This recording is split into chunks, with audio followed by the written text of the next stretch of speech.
ಹುಟ್ಟಾನೆ ಯಾರೂ ಕೂಡ ಅಸಾಮಾನ್ಯ ಸಾಧನೆಯನ್ನು ಮಾಡ್ತೀವಿ ಅಂತ ಹಣೆ ಬರವನ್ನು ಕಟ್ಕೊಂಡು ಬರೋಲ್ಲ. ಎಷ್ಟೊಂದು ಸಲ ಅವರ ನಿರಂತರ ಪ್ರಯತ್ನವೇ ಸಾಧನೆಯಾಗಿ ತೋರುತ್ತೆ. ಆತ್ಮೀಯ ಕೇಳುಗರಿಗೆ ನಮಸ್ಕಾರ. ವಾಸ್ತವಿಕತೆಗೆ ಅತ್ಯಂತ ಹತ್ತಿರವಾದ ಕಥೆಯನ್ನು ಹೇಳ್ತೀನಿ.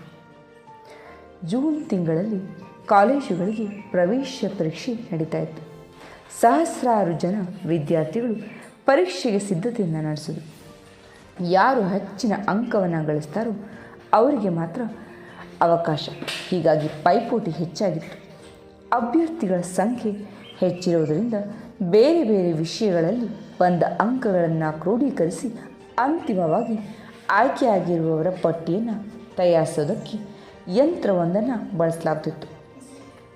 ಅಭ್ಯರ್ಥಿಗಳ ಉತ್ತರ ಪತ್ರಿಕೆಗಳನ್ನು ಪರಿಶೀಲಿಸಿ ಅವರಿಗೆ ಬಂದ ಅಂಕಗಳನ್ನು ಒಂದು ಸರಿಯಾದ ರೀತಿಯಲ್ಲಿ ಯಂತ್ರದಲ್ಲಿ ತುಂಬಿಸ್ತಾ ಇದ್ರು.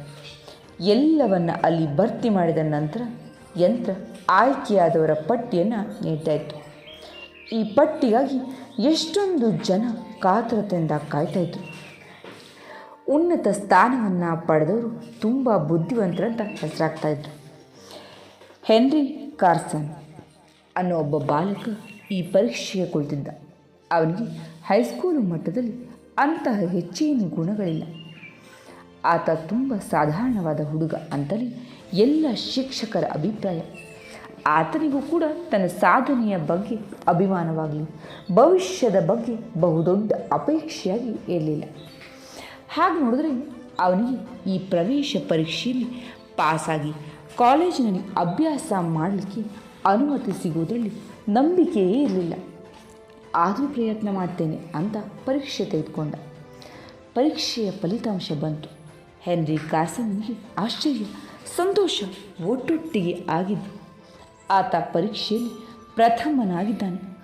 ಇವನಿಗಿಂತ ಎಷ್ಟೋ ಪಾಲು ಬುದ್ಧಿವಂತರು, ಅಸಾಮಾನ್ಯ ಚಾಣಾಕ್ಷರು ಅಂತ ಅನಿಸ್ಕೊಂಡು ಹೆಚ್ಚಿನ ಅಂಕಗಳನ್ನು ಪಡೆದಿರಲಿಲ್ಲ. ಇವನ ಶಿಕ್ಷಕರಿಗೆಲ್ಲ ತುಂಬ ಅಚ್ಚರಿ.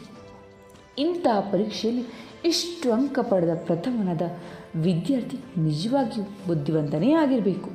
ಯಾಕಂದರೆ ಪರೀಕ್ಷೆಯ ವಿಧಿಯೇ ಆಗಿತ್ತು. ಇಂಥ ಬುದ್ಧಿವಂತ ವಿದ್ಯಾರ್ಥಿಯನ್ನು ನಾವಿಷ್ಟು ದಿನ ಹೇಗೆ ಗಮನಿಸಲಿಲ್ಲ ಅಂತ ಚಿಂತೆ ಆಯಿತು ಶಿಕ್ಷಕರಿಗೆ. ತಾವು ತುಂಬ ಸಾಧಾರಣ ವಿದ್ಯಾರ್ಥಿ ಅಂದ್ಕೊಂಡಿರುವಂತಹ ತಮ್ಮ ಮಗ ಇಂಥ ಸಾಧನೆ ಮಾಡ್ಬೋದು ಅನ್ನೋ ಒಂದು ಊಹೆ ಕೂಡ ಇರಲಿಲ್ಲ ಅವನ ತಂದೆ ತಾಯಿಯರಿಗೆ. ಹೆನ್ರಿ ಕಾರ್ಸನ್ನ ಬುದ್ಧಿವಂತಿಕೆ ಮನೆ ಮಾತಾಯಿತು. ಅವನ ಕಾಲೇಜಿನ ಶಿಕ್ಷಕರು ಅವನನ್ನು ನೋಡುವ ರೀತಿಯೇ ಬೇರೆ ಆಯಿತು. ಅವನ ಸಹ ವಿದ್ಯಾರ್ಥಿಗಳು ಕೂಡ ಪ್ರತಿಯೊಂದು ವಿಷಯದ ಬಗ್ಗೆ ಹೆನ್ರಿ ಏನು ಹೇಳ್ತಾನೆ ಅಂತ ಕೇಳೋದನ್ನು ನೋಡ್ತಾಯಿದ್ರು. ದಿನಕ್ಕೆ ಅವನ ಪ್ರತಿಭೆ ಹೆಚ್ಚುತ್ತಲೇ ಹೋಯಿತು. ಹೆನ್ರಿಗೂ ತನ್ನಲ್ಲಿದ್ದ ಆದರೆ ಇದುವರೆಗೂ ಪ್ರಕಟವಾಗದಿದ್ದ ಶಕ್ತಿಯ, ಬುದ್ಧಿಮತ್ತೆಯ ಅರಿವಾಗತೊಡಗಿತು. ಅವನು ಕಾಲೇಜು ಶಿಕ್ಷಣವನ್ನು ಅತ್ಯಂತ ಯಶಸ್ವಿಯಾಗಿ ಮುಗಿಸಿ ಕಾನೂನಿನಲ್ಲಿ ಪ್ರಖ್ಯಾತನಾದ. ತನ್ನದೇ ಕಾರ್ಯಾಲಯವನ್ನು ತೆಗೆದ. ನಂತರ ಬ್ರಿಟಿಷ್ ಪಾರ್ಲಿಮೆಂಟಿಗೂ ಆಯ್ಕೆಯಾದ.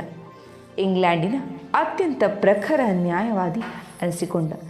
ಸರ್ಕಾರದ ಸಾಲಿಸಿಟರ್ ಜನರಲ್ ಆಯ್ಕೆಯಾದ ಕೂಡ. ಮುಂದೆ ಅಟಾರ್ನಿ ಜನರಲ್ ಆಗಿ ಇವನಂಥ ಕಾನೂನು ತಜ್ಞ ಹಿಂದೆ ಇರಲಿಲ್ಲ, ಮುಂದೆ ಇರಲಿಕ್ಕಿಲ್ಲ ಅಂತ ಹೆಸರನ್ನು ಪಡೆದ.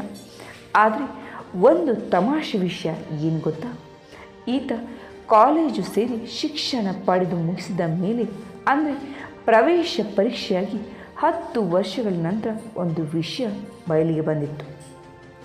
ಪ್ರವೇಶ ಪರೀಕ್ಷಾ ಕೇಂದ್ರದ ಅಧಿಕಾರಿಗಳು ಶಿಕ್ಷಕರು ಕೈಯಿಂದ ಬರೆದುಕೊಟ್ಟ ಅಂಕಪಟ್ಟಿಗಳನ್ನು ಜೋಡಿಸಿ ತೆಗೆದಿಡ್ತಿದ್ದಾಗ ಆಕಸ್ಮಿಕವಾಗಿ ಹೆನ್ರಿ ಕಾರ್ಸನ್ನ ಅಂಕಪಟ್ಟಿಗಳನ್ನು ನೋಡಿದ್ರು. ಅವರಿಗೆ ಆಘಾತವಾಯಿತು. ಅವನಿಗೆ ಪ್ರವೇಶ ಸಿಗುವುದೇ ಅಸಾಧ್ಯ ಎನ್ನುವಷ್ಟು ಅಂಕಗಳು ಬಂದಿದ್ದು.